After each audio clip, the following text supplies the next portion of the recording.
Speaker का time बर्बाद हो गया सुबह। उन्होंने एप्लीकेशन फाइल किए, फिर एप्लीकेशन विड्रॉ किए। इतना बहस करने के बाद, इतना चिल्लाने के बाद फिर भी वो विड्रॉ कर लिए। उन्होंने मांग की थी कि हम इलेक्शन कमीशन के जो कुछ अधिकारी हो गए उन्हें यहाँ पे लाओ, उनका क्रॉस हम करेंगे। उनका क्रॉस नहीं करेंगे, उनको एक दस्तावेज चाहिए था उनसे, एक दस्तावेज सिर्फ प्रोड्यूस करने के लिए, गवाह देने के लिए, गवाह बनने के लिए नहीं। शिवसेना के अनिल देसाई हो या सुभाष देसाई हो, ये लेटर सबमिट किया उन्होंने, बाद में वो दिखे नहीं। क्या आपकी आर्गुमेंट थी लेटर सबमिट? मतलब ऐसे उनको हिम्मत नहीं है, उनके दस्तावेज है और दस्तावेज सिर्फ जिसने बनाया है उसके थ्रू वो साबित हो सकता है।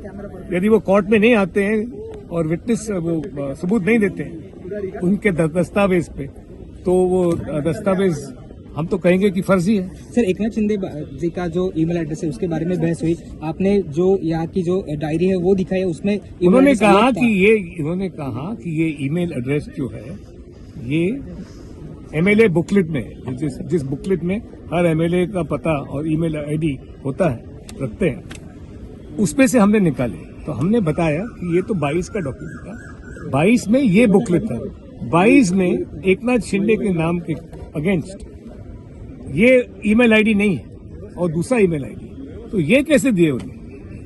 तो प्रभु जी की क्रॉस एग्जामिनेशन आज खत्म हुई है, आप कल भी उन्हें क्रॉस एग्जामिन करेंगे? कुछ हो जाता था, लेकिन वो जो मॉर्निंग का जो डिले हुआ उसके वजह से नहीं हो पाया। लेकिन उन्होंने पहले वो एप्लीकेशन किया था, उसके बाद उन्होंने वापस भी लिया। उन्होंने कहा कि हम ये रिकॉर्ड पे लेना चाहेंगे कि हमने इस सुनावनी का टाइम ना जाए, इसलिए हम वापस ले रहे हैं, ताकि दूसरी कोई ये हो।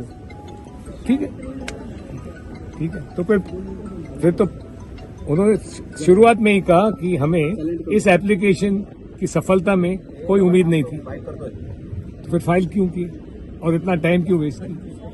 आपने बहुत बार ये कहा है कि जो डॉक्यूमेंट्स उद्धव ठाकरे गुट यहाँ पे सबमिट करा है वो फॉर्ज्ड है, वो बनाए हुए हैं, उनपे जो तारीख है वो भी बाद में डाली गई है। तो कैसे ये सब किया गया है, आपको ऐसा लगता है? कैसे किया गया? बुरे नियत के वजह से किया गया और सत्ता अपने हाथ में रखने के लिए किया गया। जो ओरिजिनल डॉक्यूमेंट है, जो उन्होंने कहा कि हमने इलेक्शन कमीशन को वो सबमिट किया है, जिसके तो पहले क्यों नहीं किए? वो कॉपी ये जो ओरिजिनल डॉक्यूमेंट था वो उनका ही था। उनके मुताबिक ये 4 अप्रैल 2018 को जो दस्तावेज है उन्होंने ही दाखिल किया।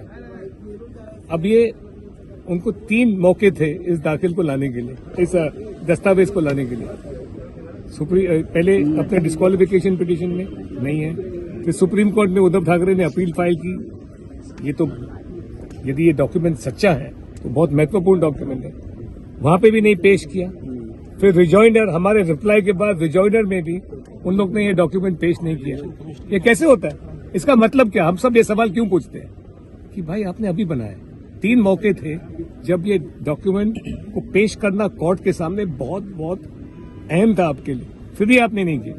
सर, एक लास्ट क्वेश्चन, शिवसेना के कॉन्स्टिट्यूशन के बारे में बहुत सारे क्वेश्चन पूछे गए कि कौन सा कॉन्स्टिट्यूशन कंसीडर करना चाहिए। आपने जो कहा है कि जो इलेक्शन कमीशन ने 1999 का जो कॉन्स्टिट्यूशन है वो इलेक्शन कमीशन अपने ऑर्डर में कहा है कि जो हमारे पास जो लास्ट डॉक्यूमेंट है वो 1999 का यानी उससे मालूम होता है जो दूसरे डॉक्यूमेंट है कि वो 1999 का कॉन्स्टिट्यूशन है।